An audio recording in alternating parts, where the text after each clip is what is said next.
our health center tonight, we want to spend a few minutes talking about strokes, and I want to begin with the numbers because they are sobering.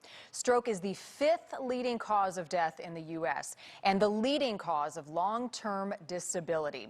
In fact, strokes are so common, 1 in 4 people will experience a stroke in their lifetime. 1 in 4. That is according to the American Heart and Stroke Association. This week, I spoke with Dr. Mitchell Elkind, the president of the American Heart Association, about strokes, symptoms, and steps that you can take right now to lower your risk. How common are strokes? There are about 800,000 strokes a year in the United States. And if you look at people of all ages, over the course of their lifetime, about 1/4 of people will go on to experience a stroke at some time in their life. So that's quite high, actually. What causes a stroke? So there are 2 major kinds of stroke. One is caused by a blockage in the blood vessel. That's called an ischemic stroke.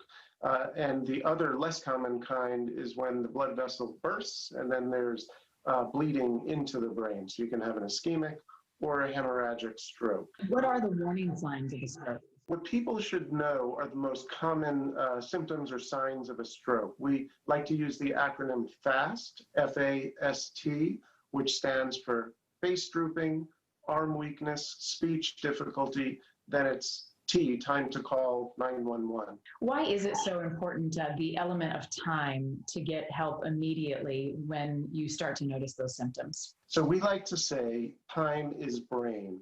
So the longer the brain goes without oxygen and nutrients because of the blockage in the blood vessel, the more likely there is to be damage and a greater degree of damage and more serious loss of function and deficits after the stroke. It wasn't that long ago that we didn't have any way of treating strokes. It's only in the last 20 years or so that we've been able to treat strokes with clot-busting medications. But we have to give those within 3 hours, ideally, maybe a little bit longer than that in some patients. High blood pressure rates, are on the rise. In fact, the Surgeon General has issued a call to action regarding high blood pressure. Why do you think these rates are increasing? We've learned that it's important to have your blood pressure below 120/80.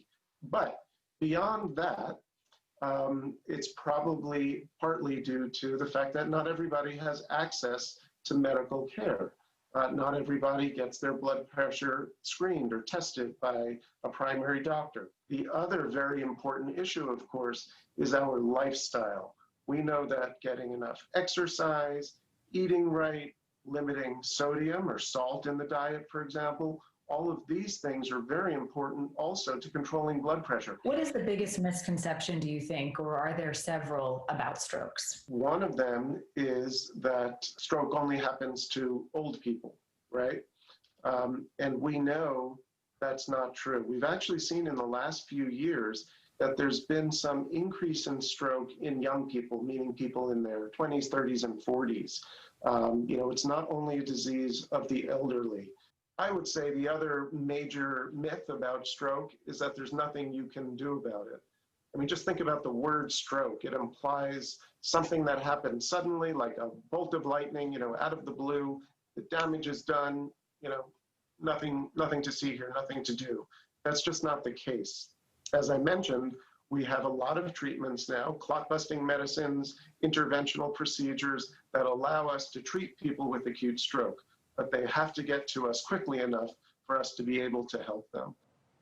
And awareness is key. Knowing all this, remembering it, and not ignoring those signs. As part of World Stroke Day, the American Heart and Stroke Association is encouraging all of us to take part in One Cycle Nation. This is an event to get everybody moving and also raise money to support the AHA. The goal is 1 day, 1 million miles, $1 million raised. So if you've got a bike, stationary or otherwise, Joe, I know you've got the Peloton, get on tomorrow and track your miles. We've posted links to get involved on newsnationnow.com.